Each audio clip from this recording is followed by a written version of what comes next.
IPC, CrPC और Indian evidence act के बाद अब बारी है इंडियन कॉन्स्टिट्यूशन को चेंज करने की। इंडियन कॉन्स्टिट्यूशन को चेंज करने की बारी आ चुकी है। ऐसा मेरा कहना नहीं, ऐसा कहना है इस आर्टिकल को।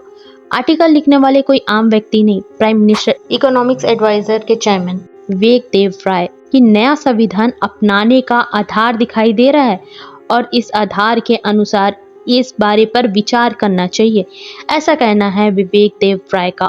इसके अंतर्गत एक इम्पॉर्टेंट केस जजमेंट जो 1973 में लिया गया था, केशवानंद भारती का जजमेंट, जो 13 जजों द्वारा यह जजमेंट लिया गया था। इंडियन कॉन्स्टिट्यूशन के आर्टिकल 368 में साफ साफ कहा गया है कि कोई भी कॉन्स्टिट्यूशन को संशोधन करने की पावर दी जाती है, लेकिन कोई भी बेसिक स्ट्रक्चर को चेंज करने की पावर किसी को नहीं दी जाती।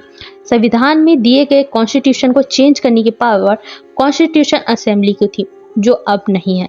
कॉन्स्टिट्यूशन के असेंबली में ड्राफ्टिंग कमेटी के चेयरमैन थे बाबा साहिब अम्बेडकर और उनके पास ही यह पावर थी और कॉन्स्टिट्यूशन असेंबली के पास ही पावर थी जो इंडियन कॉन्स्टिट्यूशन को चेंज कर सकते।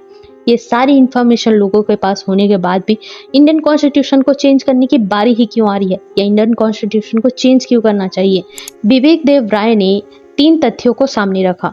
पहला तथ्य था कि 1950 में होने वाले इंडियन कॉन्स्टिट्यूशन को हमने अपनाया, बट उसमें होने वाले संशोधन हमारे लिए सही हो ऐसा जरूरी नहीं है, या वह कॉन्स्टिट्यूशन में होने वाले अमेंडमेंट अच्छे होंगे ऐसा जरूरी नहीं है।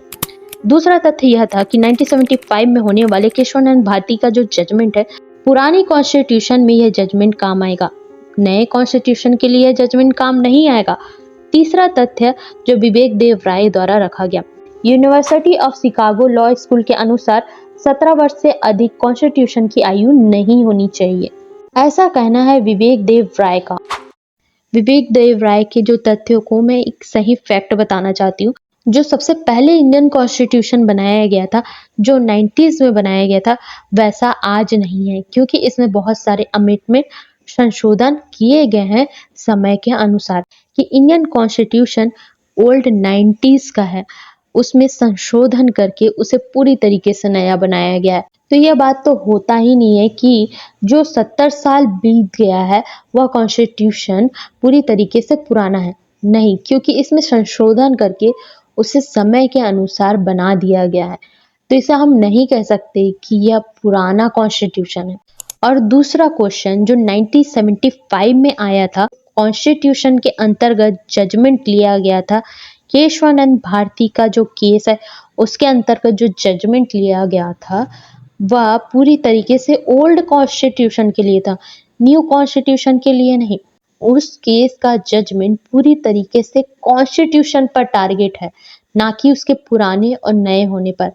और कॉन्स्टिट्यूशन को कोई चेंज नहीं कर सकता, कॉन्स्टिट्यूशन असेंबली के पास यह पावर है, लोकसभा के पास नहीं।